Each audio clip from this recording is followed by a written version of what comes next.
Many of us enjoy spending time together playing video games. We team up to fight a big boss. We compete against each other for resources and, of course, the bragging rights. And we dance together in gaming lobbies. Not surprisingly, these shared social interactions help video games to become one of the most popular leisure activities worldwide. Social play offers many known benefits, such as combating loneliness and helping players to improve their well-being. However, in-game social interactions may also cause harm, like experiencing rude behavior of other players, being excluded by team members, or even cyberbullying. These negative experiences can not only affect the overall game experience, but also the in-game performance, and can have severe consequences for the player's mental health.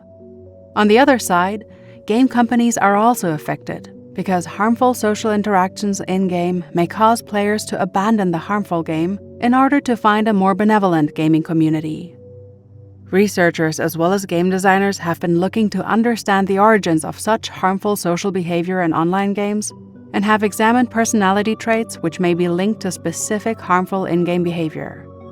One often associated personality trait is psychopathy.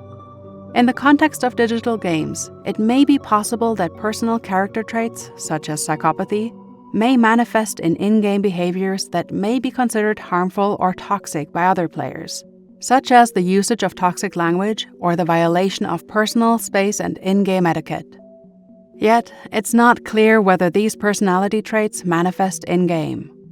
Psychopathy is characterized by a lack of remorse, an inability to feel empathy, and a degree of ruthlessness with a tendency to exploit others and violate social norms and expectations. On its extreme ends, individuals with high levels of psychopathic traits have been associated with personality disorders or even criminal activities. However, psychopathy is a personality trait that exists along a spectrum within the general population. The triarchic model of psychopathy suggests that this construct is comprised of three factors: disinhibition, or also impulsivity, boldness, and meanness. Outside of digital games, elevated psychopathy has been associated with specific behaviors that are typical of harmful social interaction.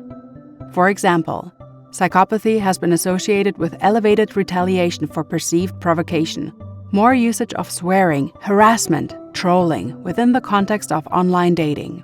Furthermore, individuals with elevated psychopathic traits have been shown to disrespect the social space around another human more often than other individuals.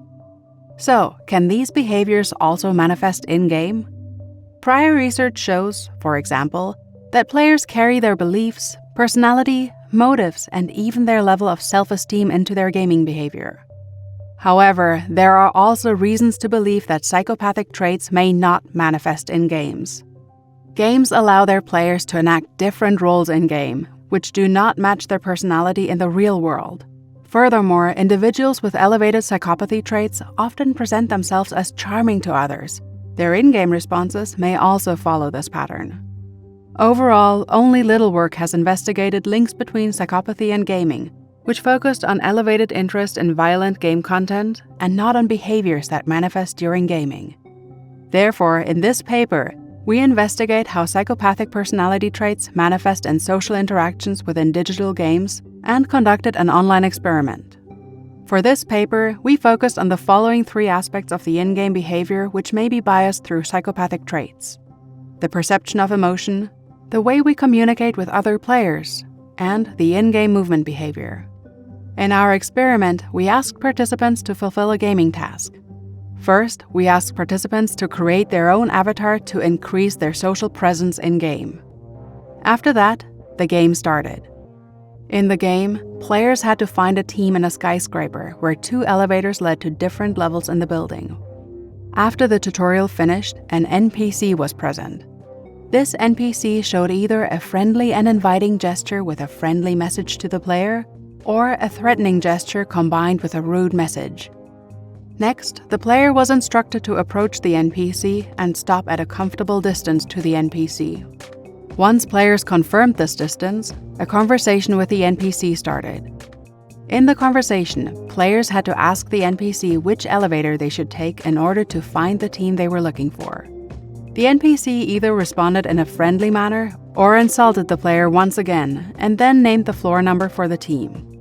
After that, players had to decide which elevator they must take and move towards the answered door. After confirming their selection, the task ended. In total, players performed 20 repetitions. We used the triarchic psychopathy measure by Patrick et al. To measure the 3 main aspects of psychopathy: boldness, meanness, and disinhibition. Furthermore, we asked participants to rate the perceived emotion of the NPC on a scale from 0, very friendly, up to 100, very angry. We used the LIWC 2015 tool to analyze the psycholinguistic features of the player's conversation with the NPC. We focused on the question how many swear words and how many social words players used when communicating with the NPC. Additionally, we analyzed the preferred interpersonal distance to the NPC and the movement behavior around the NPC. In total, we had 385 participants in this experiment. For further information about the demographics and details about the task and measurements, please refer to our paper in the ACM Digital Library. In summary, we observed that players with higher boldness and meanness rated the emotion of the NPC as angrier, regardless of its emotion. For disinhibition, this relationship only held for angry NPCs. Players with lower boldness, meanness, and disinhibition used more social words in their interactions with the NPC. This relationship was stronger for the neutral NPC. All players used more swear words for the angry than the neutral NPC. However, when interacting with the angry NPC, players with higher boldness also used more swear words. All players regulated their interpersonal distance to the NPC based on its emotion, stopping farther from the angry NPC than the neutral one. However, players higher in boldness and lower in disinhibition stopped closer to the NPC in general. When interacting with the angry NPC, players higher in meanness stopped closer to the NPC. Players with elevated boldness and meanness altered their movement path around the NPC, staying consistently closer to the NPC when moving past them. Our findings provide new insights into how trait psychopathy manifests in social behaviors within digital games, expressed in our study through player perceptions, use of language in communicating with the NPC, and violation of the NPC's personal space. An initial step in preventing problematic gaming communities is to understand how, and for whom, harmful social interactions unfold. Our work adds to this understanding, with a hope of leading toward safer gaming spaces that all players can access to receive the myriad benefits of social gaming. For further questions, please refer to our paper at the ACM Digital Library. Thank you very much for watching.